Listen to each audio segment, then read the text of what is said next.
கர்த்தருடைய வார்த்தையை தியானிக்கும்படியாக சங்கீதங்களின் புஸ்தகம் 37ஆம் சங்கீதம் 3 முதல் 5 வசனங்கள். கர்த்தரை நம்பி நன்மை செய், தேசத்தில் குடியிருந்து சத்தியத்தை மேய்ந்து கொள். கர்த்தரிடத்தில் மனமகிழ்ச்சியாயிரு, அவர் உன் இருதயத்தின் வேண்டுதல்களை உனக்கு அருள் செய்வார். உன் வழியை கர்த்தருக்கு ஒப்புவித்து அவர் மேல் நம்பிக்கையாயிரு, அவரே காரியத்தை வாய்க்க பண்ணுவார். அநேக கேள்வி நமக்குள்ள இருக்குது. என்ன கேள்வினா, என் காரியம் வாய்க்குமா? நான் இந்த காரியத்தை நான் செய்ய போகிறேன், இதற்கு முயற்சி பண்ணுறேன், அதற்காக பிரயாசப்படுறேன், அந்த வேலைக்காக நான் அப்படிலாம் நான் யோசிக்கிறேன், அப்படிலாம் படிக்கிறேன், அப்படிலாம் பல காரியங்களை திட்டங்களை என்ன செய்கிறேன், நான் செய்கிறேன். அப்படிப்பட்ட நிலைகளிலே என் காரியம் வாய்க்குமா அப்படின்னு சொன்னால், வேதம் சொல்கிறது காரியத்தை வாய்க்க பண்ணுறதற்கு கர்த்தர் ஒருவரால் தான் முடியும். கர்த்தரால் மாத்திரம்தான் என்ன செய்ய முடியும். அப்போ எந்த ஒரு காரியமாக இருந்தாலும் அந்த காரியங்களுக்கெல்லாம் தேவன் தலையிட்டால் மாத்திரமே நம்முடைய காரியங்கள் என்ன செய்யும், நமக்கு நடக்கும். அவர் காரியத்தை வாய்க்க பண்ணுவார், அவரே காரியத்தை வாய்க்க பண்ணுவார். அவர் ஒருவர் தான், ஓடுகிறவனாலும் அல்ல, விதைக்கிறவனால் அல்ல, நீர் பாய்ச்சுகிறவனால் அல்ல, விளை செய்கிற தேவனாலே ஆகும். அப்போ எவ்வளவு தான் நம்ம பண்ணாலும் அதில் கர்த்தர் காரியத்தை வாய்க்க பண்ணும்போது தான் நமக்கு நன்மை என்ன செய்கிறது உண்டாகிறது. விதத்தில் பார்த்தீங்கன்னா அதுக்கு 2 உதாரணங்கள் எடுத்து பார்க்கலாம். ஒன்று யோசேப்பு. ஆதியாகமம் 39ஆம் அதிகாரம் 2-3 வசனங்கள். கர்த்தர் யோசேப்போடே இருந்தார், அவன் காரிய சித்தி உள்ளவனானான். காரிய சித்தி உள்ளவனானான். கர்த்தர் அவனோடு கூட இருந்து காரியங்களை வாய்க்க பண்ணினதுனாலே அவன் காரிய சித்தி. எந்த காரியம் செய்தானோ அந்த காரியங்கள் எல்லாம் வெற்றிகரமா முடிந்தது. அல்லேலூயா, கர்த்தர் ஸ்தோத்திரம் உண்டாவதா. அப்ப கர்த்தர் நம்முடைய காரியங்களை வெற்றிகரமாக நடக்க செய்கிற ஒரு தேவனாக இருக்கிறார். எங்கே? எகிப்திலே, எங்கே அடிமையாக இருந்த இடத்திலே, எங்கே சிறுமையாக இருந்த இடத்திலே, எங்கே நம்பிக்கையே இல்லாத இடத்திலே, அந்த இடத்திலே அவன் எதையெல்லாம் தொட்டானோ அதெல்லாம் ஆசீர்வாதமாக இருந்தது. எதையெல்லாம் செய்தானோ அதெல்லாம் நடந்தது. கர்த்தர் காரியத்தை வாய்க்க பண்ணினார். கர்த்தர் ஸ்தோத்திரம் உண்டாகும். எசேக்கியா ராஜாவை குறித்து வாசித்து பார்த்தீங்கன்னா அவனுடைய காரியங்களை கர்த்தர் வாய்க்க பண்ணினார், அவரே வாய்க்க பண்ணினார். 2 நாளாகமம் 32ஆம் அதிகாரம் 30வது வசனம். இந்த எசேக்கியா கீயோன் என்னும் ஆற்றிலே அணை கட்டினான், அதன் தண்ணீரை மேற்கே இருந்து தாழ தாவீதின் நகரத்திற்கு நேராக திருப்பினான். வாய்க்கால்கள் அமைத்து நதி அமைத்து திருப்பினான். எசேக்கியா செய்ததெல்லாம் வாய்த்தது. அவன் எதெல்லாம் செஞ்சானோ அதெல்லாம் வாய்ச்சது. நம்ம வாழ்க்கையில் நம்ம எதெல்லாம் செய்கிறோமோ அதெல்லாம் வாய்க்கப்படணும், நடக்கணும். அதுதான் நம்முடைய வாழ்க்கையில் மேன்மையானது. கர்த்தர் ஸ்தோத்திரம் உண்டாவதா. அப்போ அந்த காரியங்களை நம்முடைய வாழ்க்கையில் நாம் செய்கிற காரியங்கள் வாய்க்க வேண்டுமானால், நம்முடைய எடுக்கிற பிரயாசங்கள் நடக்க வேண்டுமானால், நாம் எதிர்பார்க்கிற காரியங்கள் நமக்கு நடைபெற வேண்டுமானால் நாம் என்ன செய்ய வேண்டும்? கர்த்தர் நம்முடைய காரியங்களை வாய்க்க பண்ண வேண்டுமானால் நாம் என்ன செய்ய வேண்டும்? அதுதான் முக்கியமான காரியம். நம்ம சும்மா காரியம் நடக்கும், அது அப்படி நடக்கும்னு சொல்லி மனக்கோட்டை கட்டுவதனாலே எது என்ன செய்யறதில்ல, நடந்துறதில்லை. அப்போ நம்முடைய வாழ்க்கையில் தேவனுடைய ஈடுபாடு எப்போ இருக்கும்? எப்போ அதை ஆண்டவர் அங்கீகாரம் பண்ணுவார்? எப்போ இதை ஆசீர்வாதமாக மாற்றுவார்? எப்போ ஆண்டவர் அதை நன்மையாக நமக்கு முடித்து தருவார் என்றால், அதில் இதே சங்கீதங்களிலே சில காரியங்களை அதில் சொல்லப்பட்டிருக்கு, நீங்கள் பார்க்க முடியும். 4ஆம் வசனம் முதல் பகுதி. கர்த்தரிடத்தில் மனமகிழ்ச்சியாயிரு. என்ன சொல்லியிருக்கிறது? கர்த்தரிடத்திலே மனம் மகிழ்ச்சியாயிரு. ஹல்லேலூயா. கர்த்தருக்கும் உனக்கும் இடையில என்ன செய்யணும்? உறவு நல்லா இருக்கணும். அது ரொம்ப முக்கியம். கர்த்தர் நம்முடைய காரியத்தை வாய்க்க பண்ண வேண்டும் என்றால் நமக்கும் கர்த்தருக்கும் இடையிலே உறவு நன்றாயிருக்க வேண்டும். கர்த்தருடைய காரியம் நமக்கு மனம் மகிழ்ச்சியா இருக்க வேண்டும். ஆண்டவர் சொன்னா மனசு மகிழணும். தேவன் என்று சொன்னால் மனசு இணைத்து கொள்ள வேண்டும், மகிழ வேண்டும். கர்த்தருக்கு ஸ்தோத்திரம் உண்டாவதா. தேவனோடு நமக்கு நல்ல உறவு இருக்க வேண்டும். அல்லேலூயா. நீங்கள் அதுக்கு நல்ல உதாரணத்தை பார்த்தீங்கன்னு சொன்னால் அப்போஸ்தலர் நடவடிக்கைகள் 16ஆம் அதிகாரம் 34வது வசனம். பின்பு அவன் அவர்களை தன் வீட்டிற்கு கூட்டிக் கொண்டு போய் அவர்களுக்கு போஜனம் கொடுத்து தன் வீட்டார் அனைவரோடும் கூட தேவனிடத்தில் விசுவாசம் உள்ளவனாகி மனமகிழ்ச்சியாயிருந்தான். அவனுடைய வாழ்க்கையிலே மன மகிழ்ச்சி எப்போ வந்தது? ரோம சேவகன், ஆனால் வாழ்க்கையில் சந்தோஷம் கிடையாது. அரசாங்க வேலை சந்தோஷம் கிடையாது. நிரந்தர வேலை சந்தோஷம் கிடையாது. கை நிறைய சம்பளம் மகிழ்ச்சி கிடையாது. இன்றைக்கி அன்னையுடைய வாழ்க்கை அப்படி தான் இருக்குது. எப்படி இருக்குது சொன்னால், வருமானம் இருக்குது, வேலை இருக்குது, அந்தஸ்து இருக்குது, வசதி இருக்குது, எல்லாம் இருக்குது. ஆனால் என்ன இல்லை? சந்தோஷம் இல்லை. நான் நினச்சது வேற, இப்போ நடக்கிறதும் நடந்துட்டு இருக்கப்பா, என்ன செய்யறது? அதுக்கு காரணம் சொல்லி சொன்னால், அவர்கள் தேவனோடு உள்ள உறவிலே அவர்கள் சரியாக இல்லை. இவனுக்கு ஒரு சந்தர்ப்பம் வந்தது. பவுல் சீலா மூலமாக ஒரு சந்தர்ப்பம் வந்தது. அவர்கள் சுவிசேஷ வசனத்தை அவர்கள் கேட்கிறார்கள், தேவனுடைய வார்த்தையை கேட்கிறார்கள், இயேசுதான் தேவன் என்பதை அறிகிறார்கள். கண்கள் தெளிவு பெறுகிறது.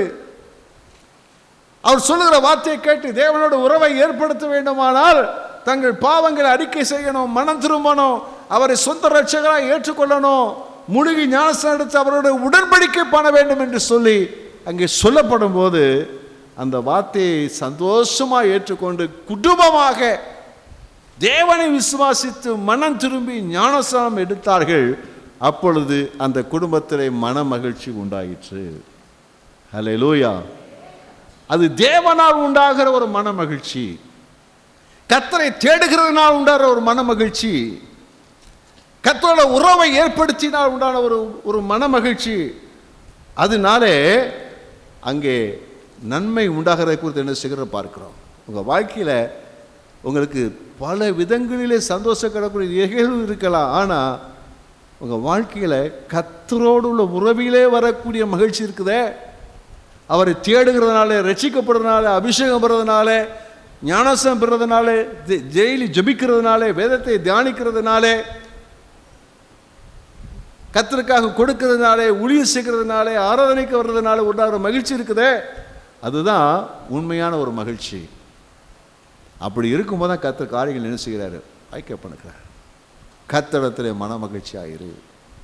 அல்லேலூயா. கர்த்தருடைய காரியம்னு சொன்னாலே எப்படி இருக்கணும்? மனசு எப்படி இருக்கணும்? சொல்லுங்க. மகிழ்ச்சியா இருக்கணும், மகிழ்ச்சியா இருக்கணும். கர்த்தருடைய ஆலயத்துக்கு போவோம் வாருங்கள். உடனே மனசு என்ன செய்யணும்? அப்படி துள்ளி குதிக்கணுங்க. பக்கத்தில் சொல்லுங்க, துள்ளி குதிக்கணும். சபைன்னு சொன்னா துள்ளி குதிக்கணும். அல்ல ஊழியம் சொன்னா துள்ளி கொடுக்கணும். கர்த்தர் கொடுக்கணும் சொன்னா துள்ளி குதிக்கணும். அல்லேலூயா, ஹல்லேலூயா. உள்ள என்ன செய்யணும்? நல்லா அப்படியே விரிவடையணும், பொங்கணும், உள்ள பொங்கணும். அதுதான் நம்ம தேவன் நம்முடைய காரியத்தை வாய்க்க பண்ணுவதற்குரிய வழியாக என்ன செய்ய இருக்கிறது? கர்த்தரிடத்தில் மன மகிழ்ச்சியாயிரு. எவ்வளோ பெரிய மனுஷன் தாவீது, எவ்வளோ பெரிய ராஜா அவர். ஆனாலும் கர்த்தருடைய ஆலயத்துக்கு போவான்னு சொன்னாலே என்ன மகிழ்ச்சி. ஹல்லேலூயா. கர்த்தருக்கு ஸ்தோத்திரம் உண்டாவதா. கர்த்தருடைய ஆலயத்துக்கு போவோம், ஜெபம் பண்ணுவோம், வார்த்தைகளை கேட்போம், ஊழியம் செய்வோம், அங்கே இருக்கிற வேலைகளை செய்வோம். என்னென்ன வேலை இருக்குது சர்ச்சில்? ஒற்றடிக்கிற வேலை இருக்குதா? பெருக்க வேண்டிய வேலை இருக்குதா? துடைக்க வேண்டிய வேலை இருக்குதா? அல்லது மரத்தை வெட்ட வேண்டிய வேலை இருக்குதா? அல்லது வெளியே போய் சுவிசேஷம் சொல்ல வேண்டிய வேலை இருக்குதா? தேவனுடைய ஊழியக்காரங்களுக்கு செய்ய வேண்டிய வேலைகள் இருக்குதா? என்ன வேலை இருக்குது? அதை மனமகிழ்ச்சியாக செய்வதற்கு, சந்தோஷமாக செய்யும்போது தேவன் நம்முடைய காரியங்களை அவர் பொறுப்பெடுக்கிறார். நமக்காக, அவருக்காக நம்ம இருதயத்தை திறப்பும் போது அவர் நமக்காக அவர் இருதயத்தை அனுசுகிறார், திருப்புகிறார், திருப்பி நம்மை ஆசீர்வதிக்கிறவராக இருக்கிறார். கர்த்தருக்கு ஸ்தோத்திரம் உண்டாவதா. எல்லாவற்றுக்கும் மேலாக இன்னும் இங்கே மனம் திரும்பி ஞானசம் எடுக்கலைன்னா கர்த்தர் நமக்கு உதவி செய்ய முடியாது. மனம் திரும்பணும், ஞானசம் எடுக்கணும். அப்போ தான் கர்த்தருடைய அந்த ஆதரவை, ஒத்தாசை நம்ம பெற்றுக்கொள்ள முடியும். கர்த்தருக்கு ஸ்தோத்திரம் உண்டாவதா. அல்லேலூயா. அது மாத்திரமல்ல, ஆண்டவர் திட்டவட்டமாக பேசுகிற காரியங்களை நாம் ஏசாயா தீர்க்கதரிசன புத்தகத்தை நம்ம பார்க்கிறோம். 58வது அதிகாரம் தீர்க்கதரிசன புத்தகமாகிய ஏசாயா 58ஆம் அதிகாரம் 13 முதல் 14 வசனத்தின் முன்பகுதி வரைக்கும். என் பரிசுத்த நாளாகிய ஓய்வு நாளிலே, நல்ல கவனிங்க, என் பரிசுத்த நாளாகிய ஓய்வு நாளிலே உனக்கு இஷ்டமானதை செய்யாதபடி, கவனிங்க, கர்த்தர் என்ன செய்தார்னா, இயேசு கிறிஸ்து உயிர்த்தெழுந்ததுக்கு அப்புறம் நமக்கு அந்த ஓய்வு நாளை கர்த்தருடைய நாளாக மாற்றி அதை நமக்கு எடுத்திருக்கிறான்னு சொல்லி சொன்னால், வாரத்தின் முதலாவது நாள் கர்த்தருடைய நாள் என்று சொல்லி கர்த்தர் நமக்கு மாற்றி வச்சிருக்கிறார். அல்லேலூயா. கர்த்தருக்கு ஸ்தோத்திரம் உண்டாவதாக. அந்த நாளிலே நம்ம எப்படி இருக்க வேண்டும்? கர்த்தருடைய நாள் என்று சொல்லப்படுகிற இந்த பரிசுத்த நாளிலே நாம் எப்படி நடந்து கொள்ள வேண்டுமா? மறுபடியும் வாசிங்கம்மா. உனக்கு இஷ்டமானதை செய்யாதபடி, என்ன செய்யக்கூடாது? என்ன செய்யக்கூடாது? பக்கத்து பாசம், நமக்கு இஷ்டமானலாம் செய்யக்கூடாது. அல்லேலூயா. ஆமாம், நமக்கு இஷ்டம் என்னது? நம்ம பல பிளான் வச்சுருப்போம். ஞாயிற்றுக்கிழமை லீவு நாள், அங்கே போகணும், இங்கே போகணும், இது எப்படி பண்ணணும். சிலருக்கு ஞாயிற்றுக்கிழமை ஆயிட்டா நல்லா தூங்கணும். அல்லேலூயா. சிலர் என்ன செய்யணும், ஞாயிற்றுக்கிழமை ஆயிட்டா எங்கேயாச்சும் போய் நல்லா சாப்பிடணும், இல்லையா எங்கேயாச்சும் போய் ஃப்ரெண்ட்ஸோட இருக்கணும் அப்படின்னு பல விதமான காரியங்கள் என்ன செய்ய இருக்கும். அதான் சொல்லி, உன் இஷ்டமானபடியில் என்ன செய்யாத. அல்லேலூயா. என்ன சத்தம் இல்லாமல் இருக்கீங்க? உங்கள் ஆத்மா பார்த்து நீங்கள் சொல்லணும், உனக்கு இஷ்டமானலாம் செய்யாத. என் ஆத்மா, ஏய் உனக்கு இஷ்டமானலாம் செய்யாத, இது கர்த்தருடைய நாள், இது உனக்கு இஷ்டமான செய்யக்கூடாது. வாசிங்க. உன் காலை விலக்கி உன் வழிகளின்படி நடவாமலும், உன் வழியின்படியெல்லாம் போகாத. நீ ஏற்கனவே இப்படிதான் போய் பழகிருப்ப, அந்த வழிகள் எல்லாம் நிச்சயம் நடக்காத. உனக்கு இஷ்டமானதை செய்யாமலும், உன் சொந்த பேச்சை பேசாமலும் இருந்து, ஓய்வு நாளை மனமகிழ்ச்சியின் நாளென்றும் கர்த்தருடைய பரிசுத்த நாளை மகிமையுள்ள நாளென்றும் சொல்லி. அப்புறம் வாசிக்கலாம். அந்த வசனத்தை என்ன சொல்லியிருக்குது? உனக்கு இஷ்டமானபடி பேசாத, இஷ்டமானபடி போகாத, இஷ்டமானபடி என்ன செய்யாத, நடக்காத. அல்லேலூயா. ஆமென். முந்தின நாட்களில் விசுவாசிகள் அப்படி தான் இருந்தாங்க. ஆராதனைக்கு சனிக்கிழமை நைட்டு சாயந்தரம் வந்துடுவாங்க. காத்திருப்பு கூட்டம் நல்லா நினைச்சுவாங்க. நல்ல ஆவிலிருந்து, நல்ல அபிஷேக கூட்டத்தில் நல்ல ஆவிலிருந்து நல்லா ஆராதிச்சு ஜோம் பண்ணுவாங்க. நைட்டு ஒரு சின்ன சாப்பாடு இருக்கும், சாப்பிட்ருவாங்க, அங்கேயே தங்கிடுவாங்க. ஞாயிற்றுக்கிழமை காலையில் ஆராதனை முழங்கால் போட்டு ஆராதிச்சாங்கன்னா ஆராதிப்பாங்க. 9 மணிக்கு ஆராதனை ஆரம்பிக்கும். 2 மணி 3 மணிக்கு தான் முடியும். ஒரு அல்லேலூயா சொல்லுவோமா? அல்லேலூயா. வீட்டுக்கு போக மாட்டாங்க. முடிச்சுட்டு ஒரு கஞ்சி இருக்கும், அதை சாப்பிட்டுட்டு, இல்லை சாப்பாடு உணர்ந்துருப்பாங்க, சாப்பிட்டுட்டு ஊழியத்து கிளம்ப ட்ரம்மை தூக்கிட்டு கிளம்பிடுவாங்க. ட்ரம்ஸு டேமரனை தூக்கிட்டு சுவிசேஷ ஊழியத்து போவாங்க. போய் நல்லா ஊழியம் செய்யிட்டு 6-6:30 மணிக்கு வருவாங்க. மாலையில் ஒரு கூட்டம், இல்லைன்னா வேறு ஒரு இடத்துல ஒரு ஆராதனை இருக்கும், கூட்டம் பண்ணுவாங்க. எல்லாம் முடிஞ்சு 9 மணி 10 மணிக்கு வீட்டுக்கு போவாங்க. அவர்கள் கர்த்தருடைய நாளை மனமகிழ்ச்சி நாள் என்று எண்ணினார்கள். தனக்கு இஷ்டமானதை பேசலை, இஷ்டமானதை செய்யாமல், இஷ்டமான இடத்துக்கு போகலை, கர்த்தருடைய நாளுக்கு முதலிடம் கொடுத்தார்கள். அதனால கர்த்தர் அவரை என்ன செய்தார்? ஆசீர்வதிச்சார். அல்லேலூயா. மறுபடியும் இந்த வசனத்தை வாசிங்கம்மா. என் பரிசுத்த நாளாகிய ஓய்வு நாளிலே உனக்கு இஷ்டமானதை செய்யாதபடி உன் காலை விலக்கி உன் வழிகளின்படி நடவாமலும் உனக்கு இஷ்டமானதை செய்யாமலும், பாருங்க, இஷ்டமானபடி போகாம இஷ்டமானபடி செய்யாம, உன் சொந்த பேச்சை பேசாமலும் இருந்து, சொந்த பேச்சை பேசாத, கல்யாணத்துக்கு போகாத, பக்கத்து கல்யாணம் ஞாயிற்றுக்கிழமை கல்யாணத்துக்கு போகாத, சொந்த கல்யாணம் சொல்லாத, காது குத்துன்னு சொல்லாத, மூக்கு குத்துன்னு சொல்லாத, புரிஞ்ச நீ அப்படிலாம் சொல்லாத. என்ன செய்ய, ஞாயிற்றுக்கிழமை தான் கல்யாணம் வைக்கிறாங்க. கர்த்தர் நம்முடைய காரியத்தை வாய்க்க பண்ணணும்னா சொந்த வேலையில் விட்டு கர்த்தருக்கு பிரியமான செய்யறதுக்கு கவனம் செலுத்து. எத்தனை நாள் நமக்கு இருக்குது. அல்லேலூயா. தொடர்ந்து வாசிங்க. ஓய்வு நாளை மனமகிழ்ச்சி நாளென்று, கர்த்தருடைய நாள் இது, கர்த்தருடைய சமூகத்தில் கர்த்தருக்காக இதை பிரதிஷ்டை பண்ணியாச்சு, வேற எதுவும் கிடையாது. அல்லேலூயா. நம்ம பசங்க சொல்லுவாங்க, ஞாயிற்றுக்கிழமை தானே டிஎன்பிசி எக்ஸாம்லாம் வைக்கிறாங்க, போ போ போ,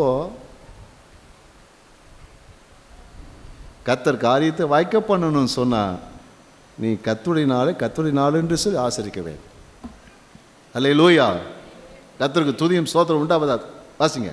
கர்த்தருடைய பரிசுத்த நாளை மகிமையுள்ள நாளென்றும் சொல்லி அதை மகிமையாக எண்ணுவாயானால், அந்த நாளை எப்படி இருக்கணும்? மகிமை. அது எவ்வளவு சிறப்பானது, எவ்வளவு மேலானது, அதுக்கு ஒப்பான ஒரு காலே கிடையாது. கர்த்தருக்கான நாள் என்னுமாயானால் அப்பொழுது கர்த்தரில் மனமகிழ்ச்சியாய் இருப்பாய். அல்லேலூயா. இதுதாங்க நம்முடைய வாழ்க்கை. இதை செய்யும் போது தான் கர்த்தர் என்ன செய்கிறாரு? நம் காரியங்களை வாய்க்க பண்ணுகிறார். நான் அதை பண்ணேன் இதை பண்ணேன், ஒன்றும் நடக்கலையே. கர்த்தருக்காக கர்த்தரோடு உள்ள உறவுக்காக, கர்த்தருடைய நாளுக்காக நீங்கள் வைராக்கியமாக இருந்து பாருங்க. கர்த்தர் மேலே மனமகிழ்ச்சியாக இருந்து பாருங்க. கர்த்தர் காரியங்களை வாய்க்க பண்ணுறதை நீங்கள் பார்ப்பீர்கள். அல்லேலூயா. ஒரு காலத்தில் என்ன செய்ய சொன்னால், உங்களை தூற்ற ஜனங்கள் உங்களை மகிமைப்படுத்தக்கூடிய நிலைகளிலே கர்த்தர் உயர்த்த நீங்கள் பார்ப்பீங்க. அல்லேலூயா. எங்கள் வாழ்க்கையில் அப்படி தான் கர்த்தர் நடத்திட்டு வர்றார். எல்லாமே இன்னைக்கு தான் வைக்கிறாங்க. உங்களுக்காக இந்த டேட்டில் வச்சுருக்கோம், வாங்க. போகிற எவ்வளோ மகிமையாக இருக்குது. உங்களுக்காக வேறு கிழமையில் வச்சுருக்கோம், வாங்க. எவ்வளோ மகிமையாக இருக்குது. ஹல்லேலூயா. கர்த்தருக்கு ஸ்தோத்திரம் உண்டாவது. ஆரம்ப நாட்களில் என்னுடைய உயிர் பிரியாத நண்பருக்கு திருமணம். ஞாயிற்றுக்கிழமை ஆராதனைக்கு போகாமல் இருக்கக்கூடாது என்று நான் சத்தியத்தை அறிந்திருந்தேன். 10 மணிக்கு கல்யாணத்துக்கு போகிறதா, சர்ச்சுக்கு போகிறதா? இத்தனைக்கும் உங்களை போல பக்கத்துலேருந்து நான் சர்ச்சுக்கு வரல. கிட்டத்தட்ட ஒரு 12 கிலோமீட்டர் நினைக்கிறேன். சைக்கிளில் போகணும், சைக்கிளில் போவேன். ஆனால் அன்றைக்கு எனக்கு நட்பை காட்டிலும் தேவன்தான் முக்கியம் சொல்லி ஆராதனைக்கு போனேன். கர்த்தர் என்னோடு கூட இருந்தார். அல்லேலூயா. கர்த்தர் ஸ்தோத்திரம் உண்டாவதாக. இதுவரைக்கும் கர்த்தர் அதுக்குரிய பலனை தந்துக்கிட்டு தான் இருக்கிறார். கர்த்தர் ஸ்தோத்திரம் உண்டாவதாக. அவன் நேசிக்கக்கூடாதுன்னு இல்லை, குடும்பத்தை நேசிக்கக்கூடாதுன்னு இல்லை, உறவுகளை வெறுக்கணும்னு அவசியம் இல்லை. ஆனால் முதலிடம் யாரை கொடுக்குறோம்? முக்கியப்படுத்துங்க. கர்த்தர் நம்முடைய காரியங்களை வாய்க்க பண்ணுங்க பார்ப்பீர்கள். அல்லேலூயா. அதே சங்கீதம் 37ஆம் சங்கீதம் 3ஆம் வசனத்தின் பின்பகுதி. தேசத்தில் குடியிருந்து சத்தியத்தை மேய்ந்து கொள். என்ன செய்யணுமா? ஆமா, இருக்கிற இடத்துல இருந்து சத்தியத்தை நல்லா மேய்ந்து கொள். அல்லேலூயா. கர்த்தர் என்ன செய்றாருன்னா, நமக்குன்னு ஒரு பந்தி ஆயத்தம் பண்ணி வச்சிருக்கிறார். ஆமென். அல்லேலூயா. அல்லேலூயா. மறுபடியும் இந்த வசனத்தை வாசிங்க பார்ப்போம். தேசத்தில் குடியிருந்து, கவனிங்க, தேசத்திலே குடியிருந்து சத்தியத்தை மேய்ந்து கொள். சத்தியத்தை மேய்ந்து கொள். அப்போ குடியிருந்து மேய்ந்து கொள்ளணுமா? ஆடு மாடுகள்லாம் என்ன செய்ய சொன்னால் அப்படியே திரிந்து மேய்ஞ்சு கொண்டிருக்கும். ஆனால் இங்கே என்ன சொல்லிருக்குது? தேசத்தில் குடியிருந்து சத்தியத்தை என்ன செய், மேய்ந்துகொள். அப்படின்னா சபையிலே தரித்திருந்து சபையிலே கொடுக்கப்படுகிற சத்திய வார்த்தைகளை உள்வாங்கிக் கொண்டு அதை உன் வாழ்க்கையில அபியாசப்படுத்தி நட அப்படின்றதுதான் அதனுடைய உண்மையின் கருத்தாக இருக்கிறது. கர்த்தருக்கு ஸ்தோத்திரம் உண்டாகும். அங்க ஒரு கூட்டம் போனேன், இந்த கூட்டம் போனேன், அங்க போனேன், இங்க போனேன் இல்ல. குடியிருந்து இருக்கிற இடத்திலே கர்த்தர் நமக்கென்று உண்டாக்கி வைத்திருக்கிற நல்ல மேய்ச்சல்களை நல்லா எழுசித்து கொள்ள வேண்டுமா, உள்வாங்க வேண்டும், அதை உட்கொள்ள வேண்டும், நல்லா மேயணும். அல்லேலூயா, அல்லேலூயா. சபையில் என்னென்ன கூட்டம்லாம் இருக்குதோ அந்த கூட்டத்தில் இருக்கக்கூடிய தேவனுடைய வார்த்தைகள்லாம் கேட்டு கேட்டு கேட்டு எழுதி வைக்கணும். வீட்டில் போய் அதை என்ன செய்யணும், வாசிக்கணும், தியானிக்கணும். அதை வீடியோவாக அப்லோட் பண்ணும்போது அதை பார்க்கணும். பார்த்து ஆமாம் ஆமாம் எதுவும் மிஸ் பண்ணிட்டேன்ல அது கேட்கணும். இல்லை ஆண்டவர் என்ன பேசியிருக்கிறார் நம்மகிட்ட, அதை வாங்கணும், அது வாங்கணும். நல்ல ஆகாரத்தை சாப்பிடணும். சாப்பிட்டுட்டு என்ன செய்யணும்னு சொன்னால் இரவும் பகலும் அதை தியானமாக இருக்க வேண்டும். சங்கீதம் 1 சொல்லியிருக்கு இல்லையா, 3ஆம் வசனம், இரவும் பகலும் தியானமாக இருக்கிற அசைப்பட வேண்டும். மேயணும், அசைப்படணும். இன்னைக்கு கர்த்தர் என்ன பேசினார், அந்த வசனத்தை அசைப்பட வேண்டும். இன்றைக்கு தியானித்த வேத வசனத்தை தியானம் பண்ண வேண்டும். அதே யோசித்து கொண்டே இருக்கும்போது கர்த்தர் நம்முடைய காரியங்களை வாய்க்க பண்ணுறதை நீங்கள் பார்ப்பீங்க. அல்லேலூயா, கர்த்தருக்கு ஸ்தோத்திரம். அப்போ சபையிலே தேவன் நமக்கு கொடுக்கிற வார்த்தைகள் அது பெயருக்கான ஒன்று அல்ல, வழக்கமாக கொடுக்க போகிற ஒன்று அல்ல. தேவன் நம்மோடு பேசுகிற வார்த்தைகள் அதை நாம் நம்முடைய வாழ்க்கையை ஏற்றுக்கொண்டு அபியாசப்படுத்தும் போது தேவன் நம்மோடு இருந்து காரியங்களை எல்லாம் வாய்க்க பண்ணுறார். அல்லேலூயா. வேதத்துக்கு முக்கியத்துவம் கொடுங்க, வசனத்துக்கு முக்கியத்துவம் கொடுங்க, அதை தியானம் பண்ணுங்க. அது நம்முடைய வாழ்க்கையில் மிகுந்த ஆசீர்வாதத்தை கொண்டு வந்து நீங்கள் பார்ப்பீங்க. உங்கள் காரியங்கள்லாம் எளிதாக இருக்கிறத பார்ப்பீங்க. பிஸ்னஸ் தொடங்கினா அந்த பிஸ்னஸில் வெற்றியை பார்ப்பீங்க. ஒரு வேலைக்கு போனால் இன்டர்வியூவில் வெற்றியை பார்ப்பீங்க, படிப்பில் வெற்றியை பார்ப்பீங்க, ஸ்போர்ட்ஸ் அதில் வெற்றியை பார்ப்பீங்க. என்னென்ன பகுதிகளிலே நாம் முயற்சி செய்கிறோம் அந்த காரியங்களிலே கர்த்தருடைய கரம் இருந்து வெற்றியாக நடக்கிறதை குறித்து என்ன செய்ய நம்ம பார்க்க முடியும். அல்லேலூயா, கர்த்தருக்கு ஸ்தோத்திரம் உண்டாவதாக. தேசத்திலே குடியிருந்து சத்தியத்தை மேய்ந்து கொள். அல்லேலூயா. ஏன் அநேக ஜனங்களுடைய இத்தனை வருஷம் ஆனாலும் இந்த வசனத்தை நான் பயன்படுத்துறது கர்த்தர் மயத்தணும். இருக்கிறவராகவே இருக்கிறேன், இது தேவனுடைய வார்த்தை. தேவனை குறித்து தான் சொல்லியிருக்கு, இருக்கிறவராகவே இருக்கிறேன் என்ற வார்த்தை. மோசைக்கு தன்னை வெளிப்படுத்தி இருக்கிறவராகவே இருக்கிறேன்.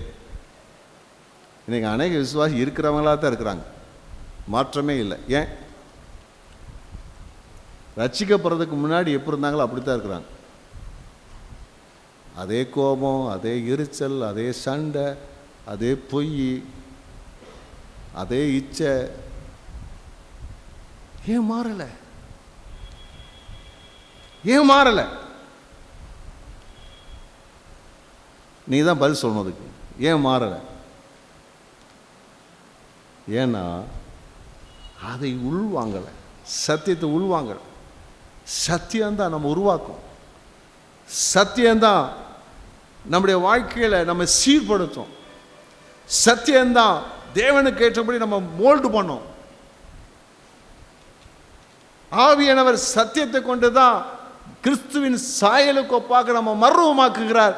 சபைகளை கொடுக்கிற வார்த்தைகள் மூலமாக ஆண்டவர் அந்த வார்த்தையை கொண்டு கர்த்தர் நம்மை செதுக்குகிறார், சீர்படுத்துகிறார். அந்த வசனத்தை நீங்கள் கேட்க கேட்க தியானிக்க தியானிக்க அந்த வசனங்கள் உங்களை அப்படியே இயேசுவின் சாயலாக மர்வமாக்கும். மிகப்பெரிய கொடூர பாவியா இருக்கிற கோபக்காரர்களை, முற்கோபிகளை, கொலைகாரர்களை அவங்களெல்லாம் மிக சாந்த சோர்வையா மாற்றிடும். எப்போ பார்த்தாலும் சந்தோஷப்படுறவங்களை எல்லாம் சகிக்கக்கூடிய சுபாவம் உள்ளவர்களை மாற்றிவிடும். எல்லாம் எப்படி மாற்றுன்னு சொன்னால் வேத வசனம் தான் மாற்றும். சத்தியத்தை மேய்ஞ்சு கொள்ளும்போது கர்த்தர் பார்ப்பாரு, என் பிள்ளை என்ன செய்யுது, என் சத்தியத்துக்கு முதலிடம் கொடுக்குதாப்பா, ஆகையினால் அவங்களோடு கூட இந்த காரியங்களை நடப்பிக்க வேண்டும் என்று சொல்லி ஆண்டவர் காரியங்கள் எல்லாம் வாய்க்க பண்ண நீங்கள் பார்ப்பீங்க. ஆமீன் சொல்லுவோமா? அல்லேலூயா, அல்லேலூயா, அல்லேலூயா. அப்போது சத்தியத்தை குறித்து 3 காரியம் இருக்குது. சபைக்கு வர்றீங்களா, நல்ல சத்தியத்தை கேட்கணும். அல்லேலூயா. என்ன செய்யணும்? நல்ல சத்தியத்தை கேட்கணும். சர்ச்சுக்குள்ளே வந்துட்டால் வெளியே போகக்கூடாது. பக்கத்தில் சொல்லுங்கள், சர்ச்சுக்குள்ளே வந்தால் வெளியே போகக்கூடாது. ஒன்றுக்கு வெளியே போகக்கூடாது, எதுக்குமே வெளியே போகக்கூடாது. அல்லேலூயா, அல்லேலூயா. கர்த்தருக்கு துதி உண்டாவதாக. கவனமாக வார்த்தையை கேட்கணும், எழுதணும். மைண்ட் அந்த பக்கம் திருப்பக்கூடாது. நல்லா கேட்கணும், எழுதணும், கேட்கணும், எழுதணும், கேட்கணும், எழுதணும். வீட்டுக்கு போன உடனே சாப்பிட்றதுக்கு முன்னாடியே சாப்பிட்டதுக்கு அப்புறமா உட்காந்து அதை வாசித்து பார்க்கணும், தியானித்து பார்க்கணும். இங்கே பண்ணது அப்படியே மனக்கண்கள் கொண்டு வரோம், உள்ளே போகும், நம்ம லைஃப்பை மாற்றிக்கிட்டே இருக்கும். ஒரு அல்லேலூயா சொல்லுவோமா? அல்லேலூயா. டெய்லியும் பார்த்தா கூட ரொம்ப நல்லதான். அந்த 6 நாளும், இந்த 7ஆவது நாள் தவிர மற்ற 6 நாளும் டெய்லி ஒரு தடவை பார்த்துட்டிங்கன்னா ரொம்ப நல்லது. கர்த்தர் உங்களை ஆசீர்வதிப்பாராக. 37ஆம் சங்கீதத்தில் 4ஆம் வசனத்தின் பின்பகுதி, அவர் உன் இருதயத்தின் வேண்டுதல்களை உனக்கு அருள் செய்வார். இருதயத்தின் வேண்டுதல்கள். அப்போ இருதயத்திலிருந்து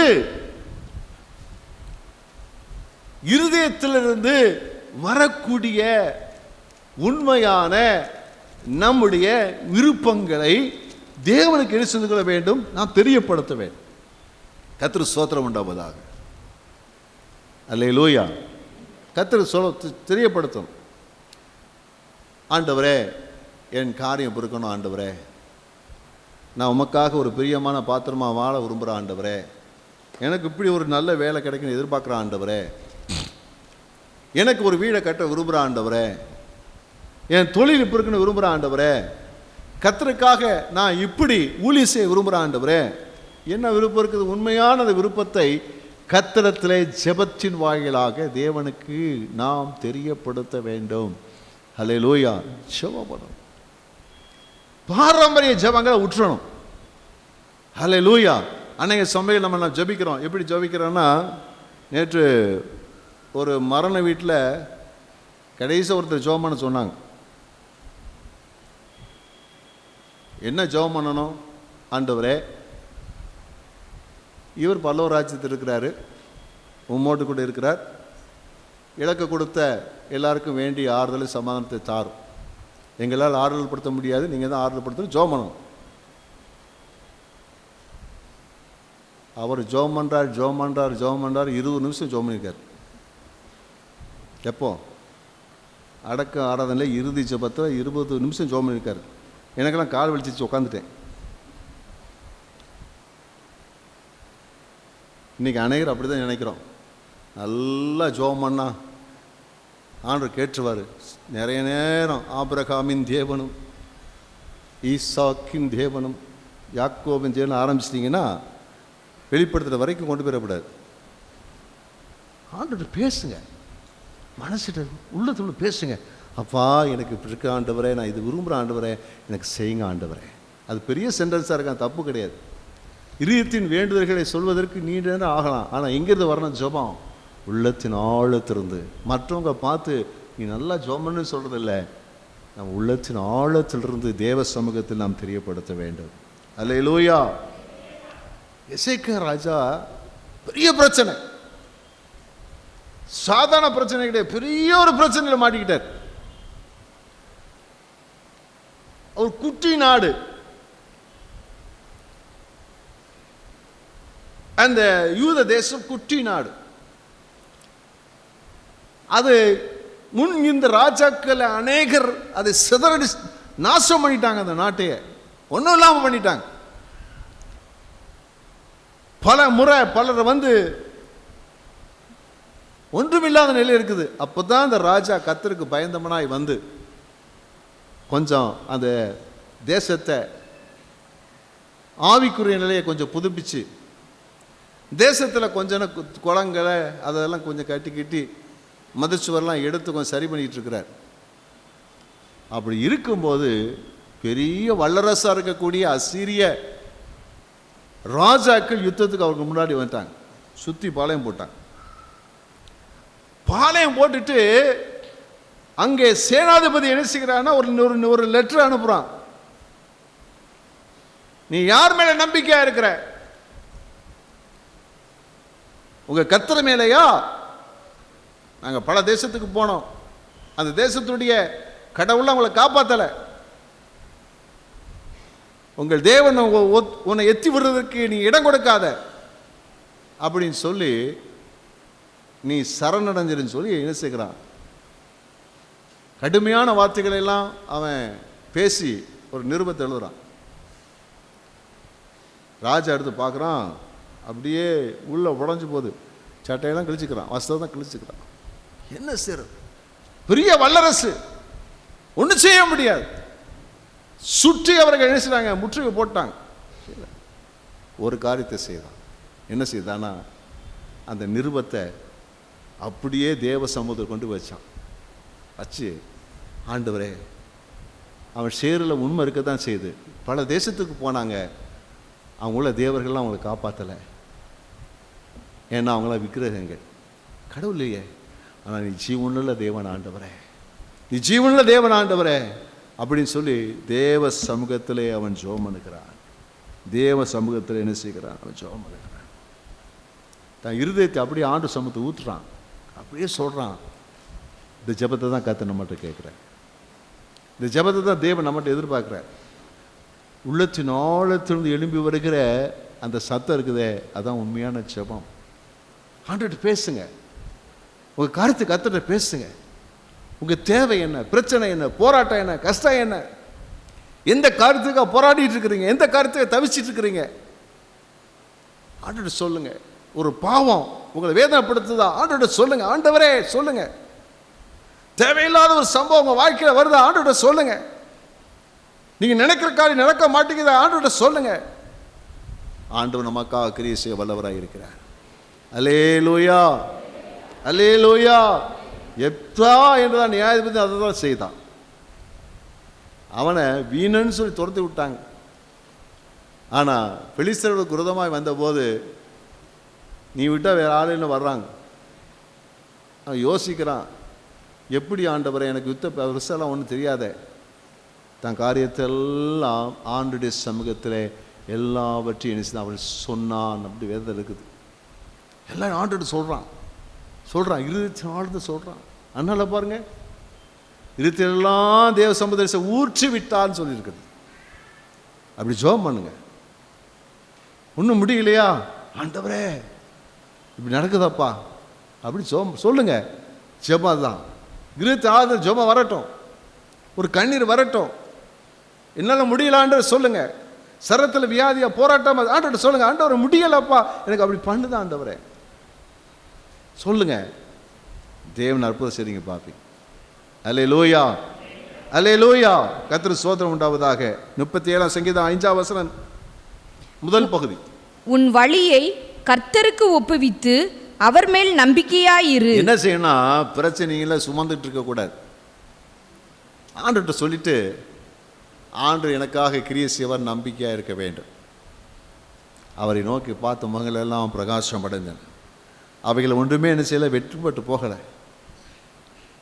நம்ம பிரச்சனைகளை, கவலைகளை, போராட்டங்களை, தேவைகளை, எதிர்பார்ப்புகளை கர்த்தர்கிட்ட அப்படியே ஒப்படைச்சு, ஆண்டு உங்கள்கிட்ட ஒப்படைச்சிட்டான்ப்பா. சுமத்துக்கிட்டே இருக்கக்கூடாது. அல்லேலூயா, அல்லேலூயா. ஒருவேளை உங்களுக்கு அந்த ஜெபத்துக்காக ஜெபிக்கணும், அந்த பிரச்சனைக்காக ஜெபிக்கணும்னா ஒரு 3 நாள் உபவாசம் பண்ணி ஜெபிக்கலாம். ஆண்டு சமூகத்தில் உபவாசம் பண்ணி 3 நாள் தன்னை தாழ்த்தி ஜெபிக்கலாம். ஜெபிச்சு, ஆண்டவரே என் பிரச்சனை, என் தேவை, என் கஷ்டம், என் போராட்டம், எனக்கு உதவி செய்யுன்னு கேட்கலாம். கேளுங்க. ஒருவேளை ஆண்டு உங்களை ஒரு 7 நாள் ஒரு நேரம் சாப்பிடாம இருந்து ஜெபம் பண்ணுறான்னு சொல்கிறான்னா ஜெபம் பண்ணுங்க. 21 நாள் உபவாசம் பண்ணி ஜெபம் பண்ணுன்னு சொன்னால் செய்யுங்க, ஜெபம் பண்ணுங்க. ரொம்ப நல்லது, நல்லது, ரொம்ப நல்லது. ஆனால் அந்த ஜெபத்தில் நீங்கள் கர்த்தர்கிட்ட ஒப்படைச்சிருங்க. ஒப்படைச்சிட்டு கர்த்தர் மேல் நம்பிக்கையாக இருங்கள், எதிர்பார்ப்போடு இருங்கள். ஹல்லேலூயா.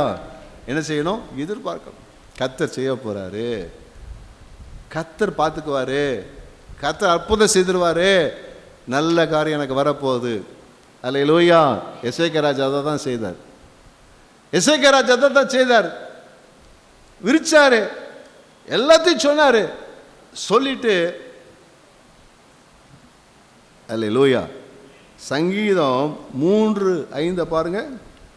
நான் படுத்து நித்திரை செய்தேன், விழித்து கொண்டேன், கர்த்தர் என்னை தாங்குகிறார்.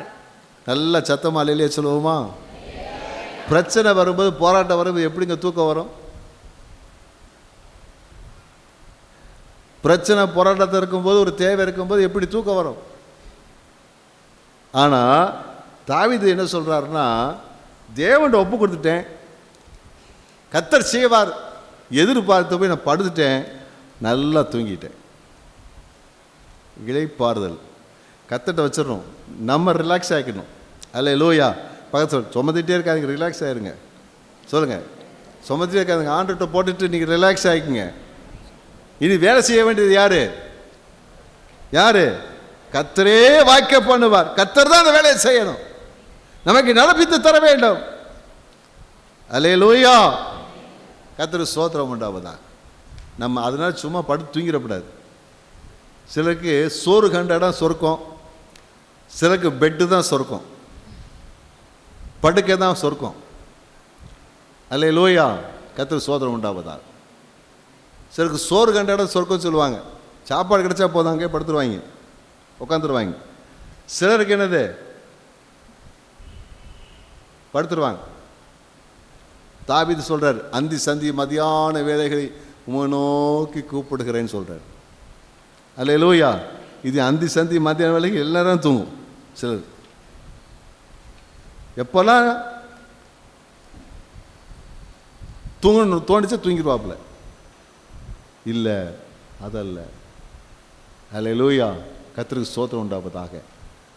கர்த்தர் எதிர்பார்த்து நம்ம செய்ய வேண்டிய வேலையை நம்ம செய்ய வேண்டும். அல்லேலூயா. அப்படின்னு சொன்னார், வாய்க்கால்களை வெட்டுங்கள்.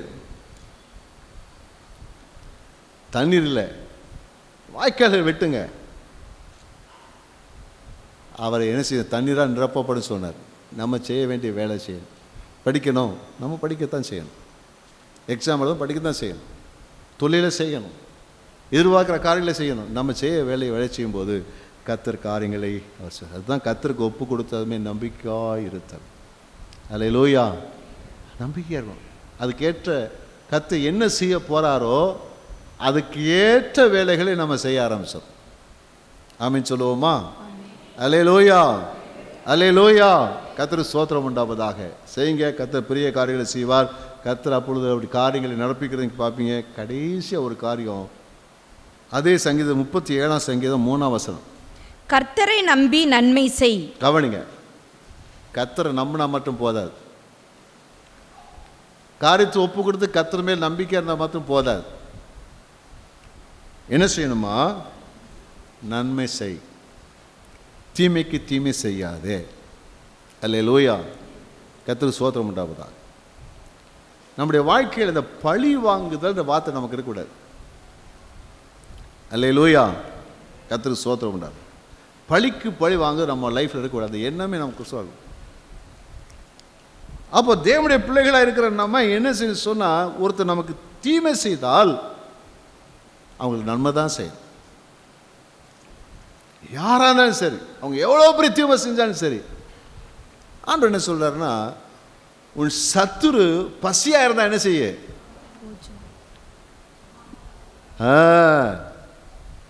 என்ன அப்படி பண்ணல, பட்டினிலே சாகு.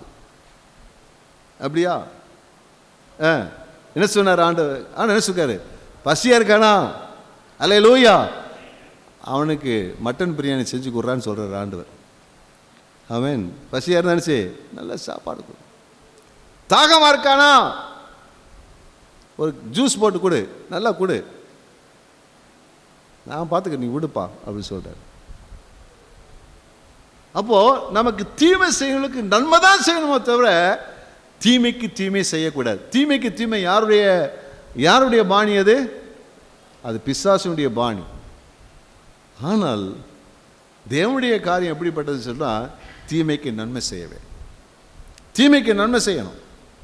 அப்போ தேவன் நம்முடைய காரியத்தை வாய்க்க பண்ணணும்னா நம்ம குறித்து அவருடைய சுபாவத்தை நம்மகிட்ட ஆண்டு எதிர்பார்க்கிறார். ஒரு சத்ருவை நேசின்னு கர்த்தர் சொல்றார். ஒரு சத்ருவை நேசிப்பா, ஒரு சத்ருவை நேசி, உன் சண்டைக்காரன் நேசி, அன்பாயிரு. ஏதா சரி, அன்பை எந்த விதத்தை வெளிப்படுத்து. ஒரு கஷ்டகாலம் வரும்போது போய் உதவி செய். அல்லேலூயா. சண்டை நிற்காத, மன்னிச்சு மறந்து தீமைக்கு நன்மை செஞ்சு கர்த்தர் சொல்றார். அப்போ அப்படி செய்யும்போது அந்த நம்முடைய ஆவியும் தேவனுடைய ஆவியும் ஒன்றித்து போகும். கர்த்தர் நம்மோடு கூட இருப்பார். அவர் காரியங்களை வாய்க்க பண்ணுகிறதை குறித்து நீ செய்வீங்க, நீங்க பார்ப்பீங்க. அல்லேலூயா, அல்லேலூயா, அல்லேலூயா. யோசேப்பு காலங்களை பார்த்தீங்கன்னா, அவங்க அண்ணன்மார் பொறாமையில்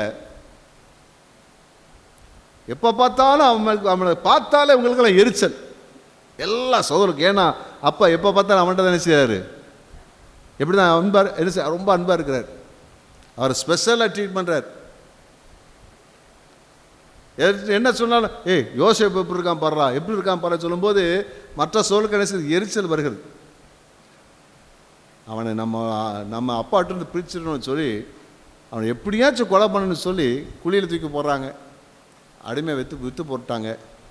அப்பாட்ட சொல்லிட்டாங்க செத்து போயிட்டான்னு சொல்லிட்டாங்க. இவன் அடிமையாக போயிட்டான். எவ்வளோ கஷ்டப்பட்டுருப்பான் சொல்லுங்கள், எவ்வளோ கஷ்டப்பட்டு பக்கத்தில் கேளுங்களேன், எவ்வளோ கஷ்டப்பட்டுருப்பான். செல்ல பிள்ளை, அப்பா கொத்த பிள்ளைய செல்ல பிள்ளைய இருந்தவன் அங்கே அடிமையாக போய் என்ன அடி வாங்கியிருப்பான், என்ன மோசமாக ரோட்டில் எழுதிட்டு போயிருப்பாங்க. அடிமையாக வச்சு ரோட்டில் ஏலம் போட்டிருப்பாங்க. ஏலம் போட்டு அவன் வாங்கியிருப்பான் இல்லையா? எவ்வளோ கஷ்டம். போத்திபார் வீட்டில் போய் செய்யாத பழியை சுமந்து சிறைச்சாலையில் இருந்து என்ன அவமானம், என்ன வேதனை, இதெல்லாம் என்ன செய்தது இருந்தது. ஆனால் ஒரு நாள் வந்தது, கர்த்தர் உயர்த்தினார். ராஜாக்கு அடுத்த நிலையில் இருக்கிறார். அந்த அண்ணன் வர்றாங்க,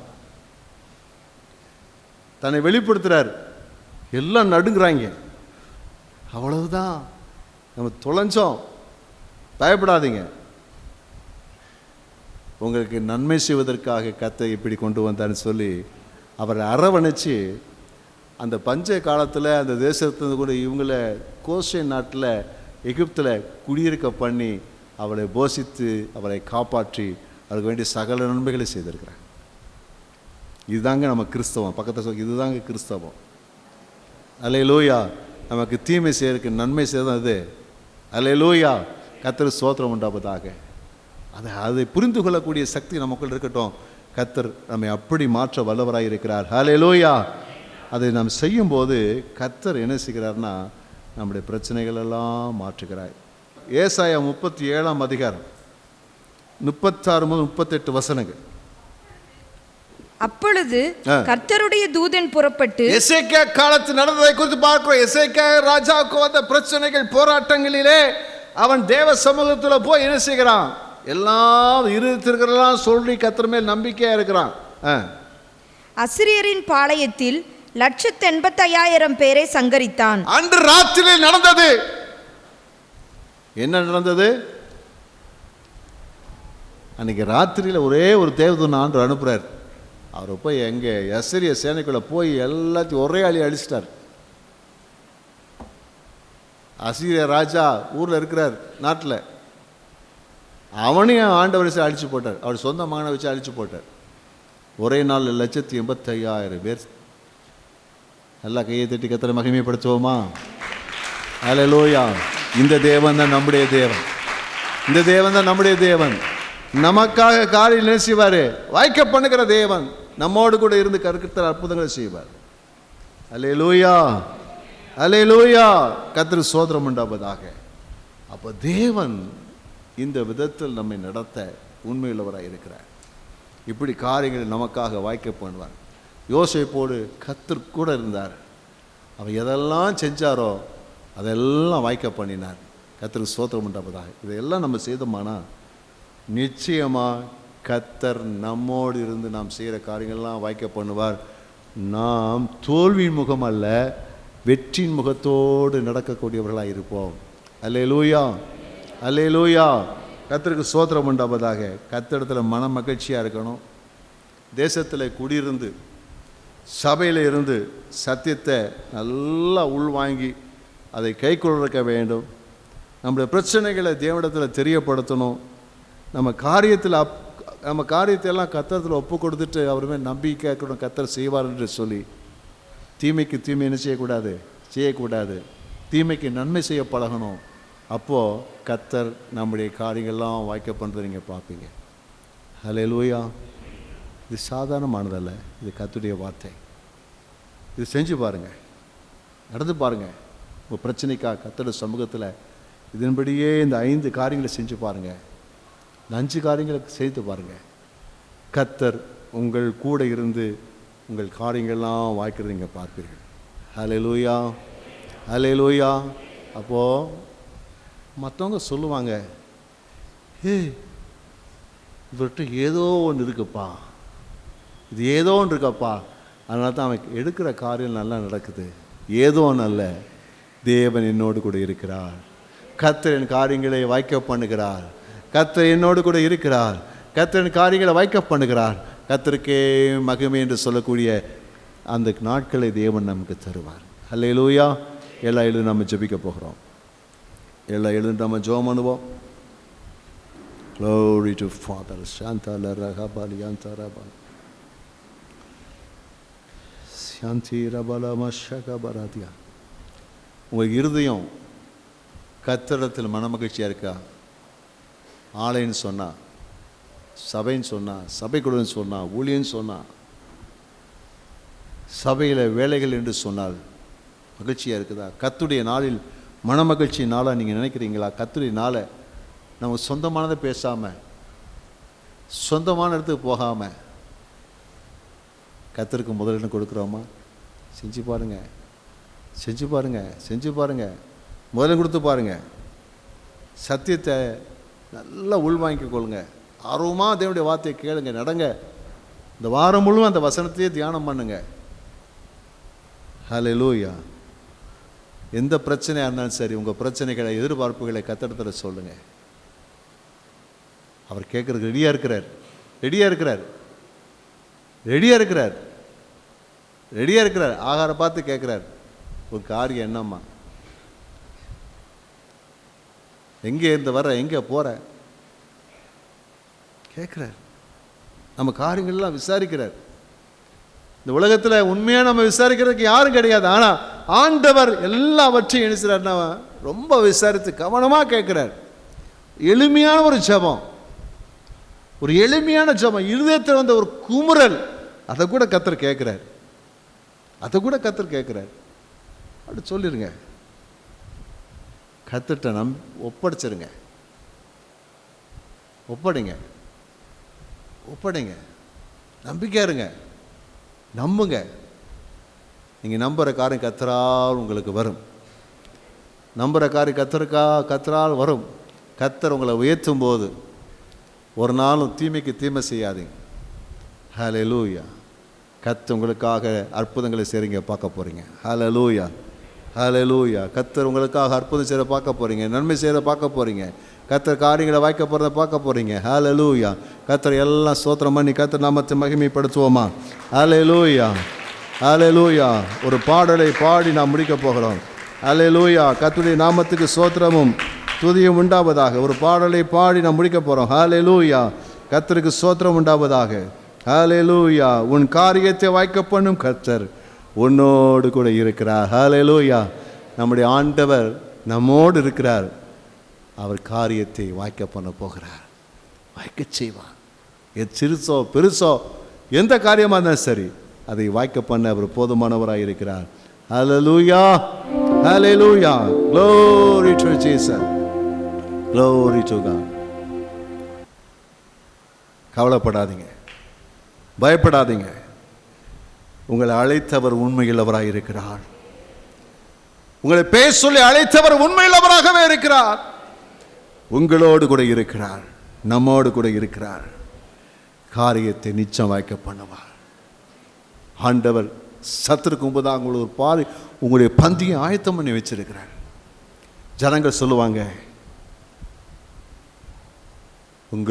நீங்கள் கர்த்தரால் ஆசீர்வதிக்கப்பட்டவர்கள், கர்த்தர் உங்களோடு கூட இருக்கிறார். ஹல்லேலூயா. கர்த்தர் உங்களோடு கூட இருக்கிறார். கர்த்தரால் நீங்கள் ஆசீர்வதிக்கப்பட்ட சொல்லக்கூடிய நிலைகளில் கர்த்தர் நம்மோடு கூட இந்த பெரிய காரியங்களை செய்ய போகிறார். விசுவாசத்தோடு கர்த்தருக்கு நன்றி சொல்வோமா? ஹல்லேலூயா, ஹல்லேலூயா, ஹல்லேலூயா. நன்றி ஆண்டவரே, நன்றி ஆண்டவரே, நன்றி ஆண்டவரே, நன்றி ஆண்டவரே. நீங்கள் காரியங்கள் எல்லாம் வாய்க்க பண்ண பிறகாய் ஸ்தோத்திரம். நீ செய்ய வேண்டியதை நீங்கள் செய்கிறீங்க, நாங்கள் செய்ய வேண்டியதை நாங்கள் செய்கிறீங்க, அர்ப்பணிக்கிறோம். பெரிய காரியங்களை செய்ய பிறகாய் உங்களுக்கு ஸ்தோத்திரம் ஆண்டவரே. உங்களுடைய ஜனம் எல்லாருடைய காரியங்களையும் கர்த்தர் வாய்க்க பண்ணி உம்முடைய நாமத்தை கர்த்தர் உம்முடைய பிள்ளைகளிலே மகிமைப்படுத்துவீராக. உம்முடைய பிள்ளைகளை நான் கர்த்தர் நாமத்தில் ஆசீர்வதிக்கிறேன். உடைய காரியங்கள் எல்லாம் ஆசீர்வாதமாய் அவர்கள் வாய்க்க பண்ணுவீராக. இயேசுவின் நாமத்தில் ஆமென்.